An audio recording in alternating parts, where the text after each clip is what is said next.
Bonsoir, bienvenue dans ce rendez-vous d'information. Réunie en séance plénière hier, jeudi 17 novembre, l'Assemblée nationale a adopté le projet de loi de finances 2023 et le vote du budget des différentes institutions de la République.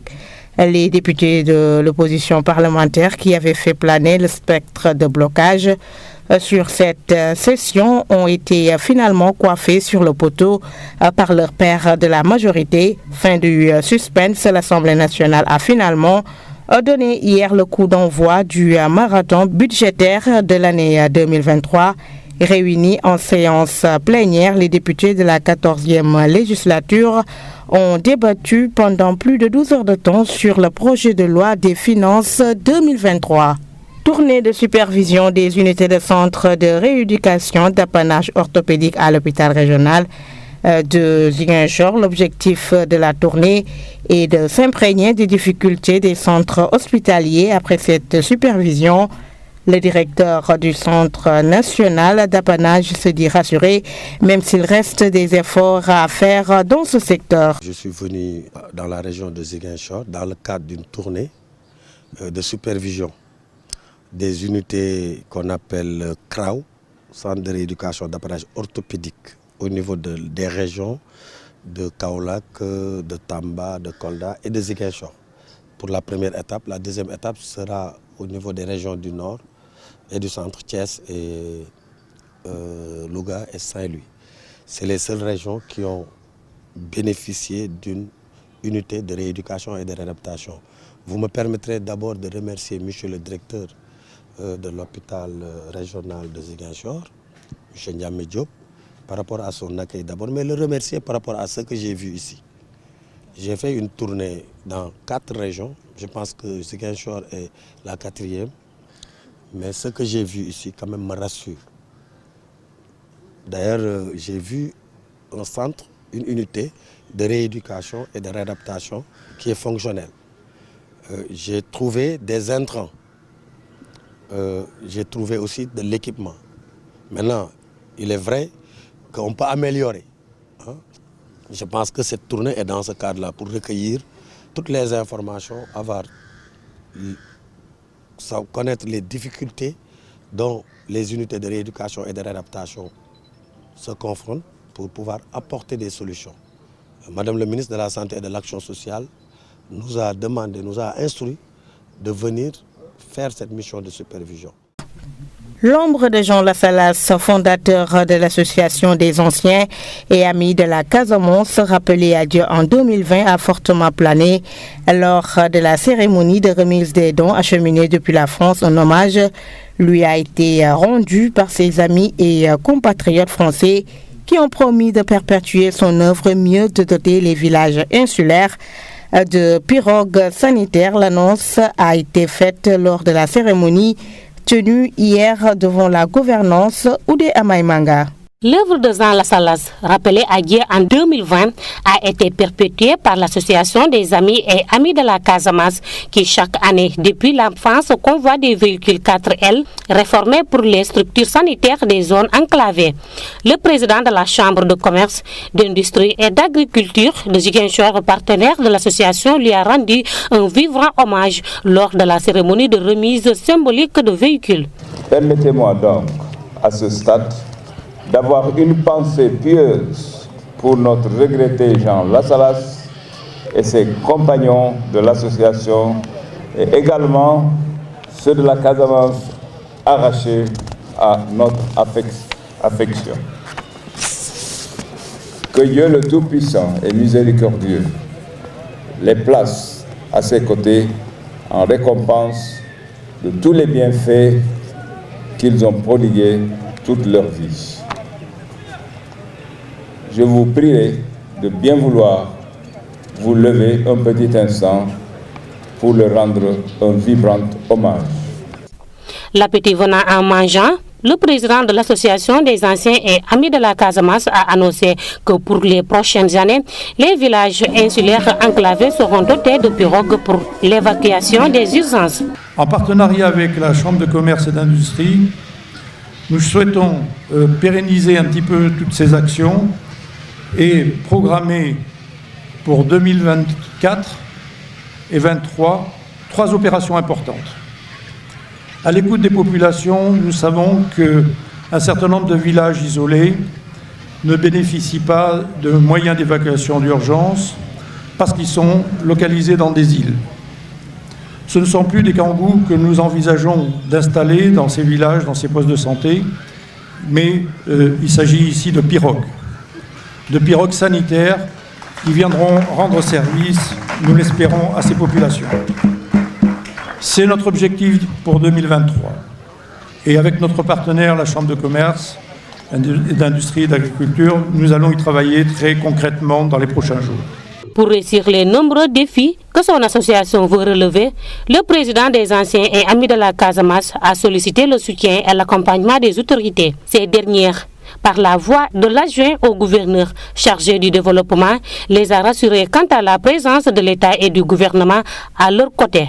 Signalons que depuis le début de cette opération il y a 30 ans, l'association redonnait le sourire aux populations en mettant à la disposition des postes de santé de certains villages, plus de 320 véhicules ainsi que des dons de matériel informatique. Les 23 ambulances offertes aux populations du Sud par l'association des amis et anciens de la Casamance ont été présentées hier aux populations. C'était à l'occasion de la cérémonie de réception tenue dans l'après-midi à la gouvernance de Ziguinchor. C'était en présence d'une foule nombreuse venue de tous les départements. Ce don est donc le témoin de votre humanité. Il est le témoin de votre sens du prochain.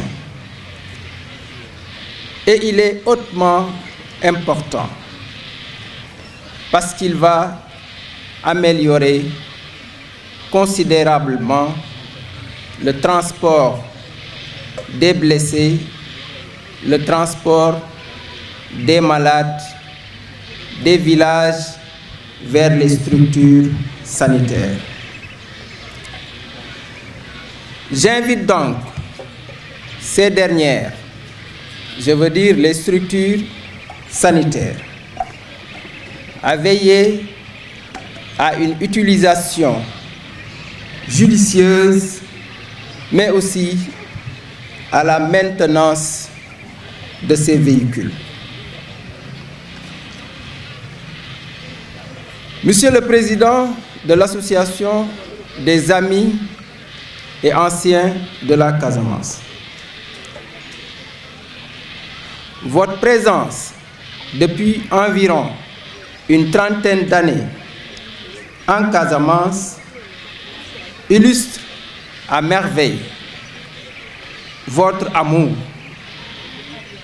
illustre à merveille votre engagement auprès des populations de la Casamance.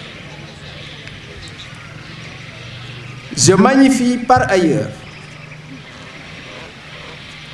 le partenariat exemplaire entre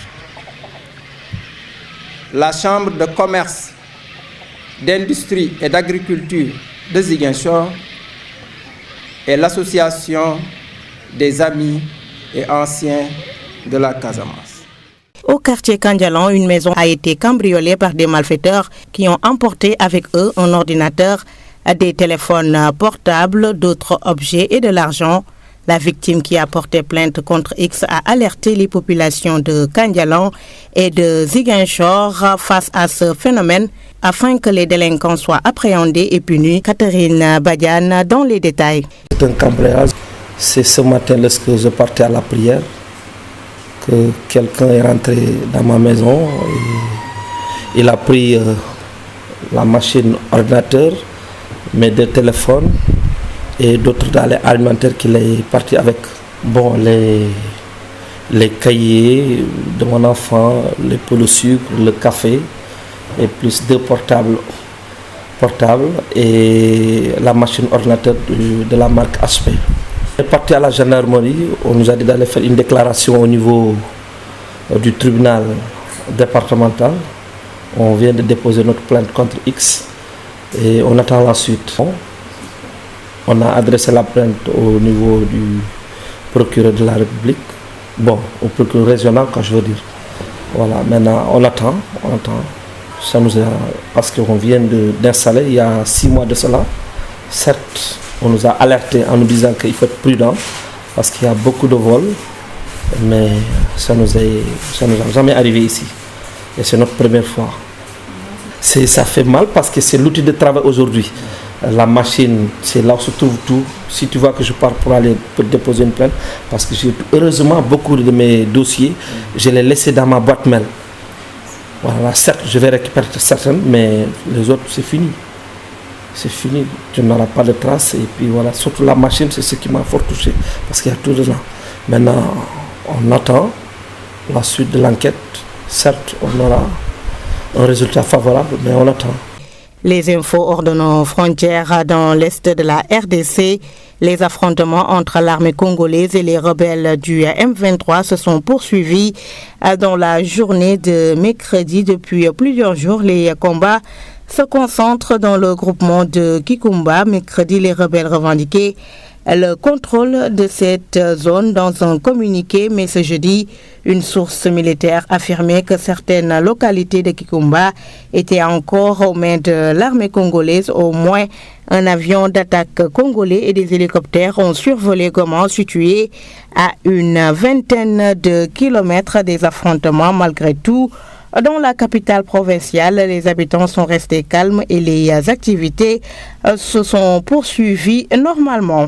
La Guinée équatoriale est à 2 jours d'un triple scrutin présidentiel, législatif et municipal. Comme tous les candidats à la présidentielle de dimanche, ceux des législatives sont également en pleine campagne. Les électeurs vont renouveler les 100 sièges de l'Assemblée nationale. La formation politique du président Théodore Obiang Nguema et ses alliés tiennent à conserver leur majorité. L'opposition, elle, veut y faire son entrée pour mettre fin à la mainmise du parti au pouvoir sur le Parlement. Au Gabon, la Cour constitutionnelle a annulé mardi une législative partielle organisée dans le contexte du pays. Un scrutin remporté par le parti au pouvoir mais contesté par l'opposition. Des recours avaient été déposés devant la Cour constitutionnelle à cause de conditions d'organisation non équitables. Les infos sport, après l'annonce de son forfait après la Coupe du Monde, on en sait un peu plus sur la durée d'indisponibilité de Sadio Mané. Le joueur du Bayern devrait être absent pendant 3 mois et est donc incertain pour affronter le Paris Saint-Germain en 8e de finale aller de Ligue des Champions. L'installation d'écrans géants lors du Mondial Qatar 2022 partout dans la ville de Ziguinchor.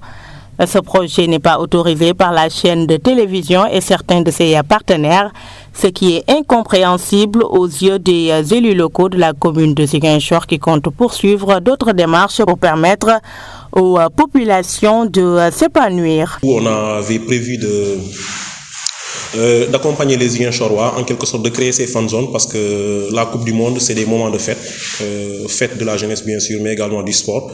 Sur ce, la mairie avait décidé vraiment d'accompagner tout le monde, en l'occurrence les jeunes, créer des fan zones, mais également, vous n'êtes pas également sans savoir qu'il y a des gens très reculés dans la commune qui n'ont pratiquement pas d'électricité, ou parfois c'est compliqué de suivre des événements du genre. Du coup, on avait prévu de mettre sur place, d'installer des fan zones, histoire un peu de communier avec les Ziguinchorois autour de cette fête du ballon rond. Malheureusement, on a vu cette note circulaire du ministère des Sports. À travers cette note, on nous dit que nous sommes dans l'incapacité d'organiser ces fan zones, d'autant que l'exclusivité de la transmission des matchs de la Coupe du Monde revenait à la RTS, et la RTS également a donné ces droits-là pour la transmission en public, bien sûr, à la société SD Consulting. Et c'est cette société-là qui est habilitée à transmettre les matchs en public.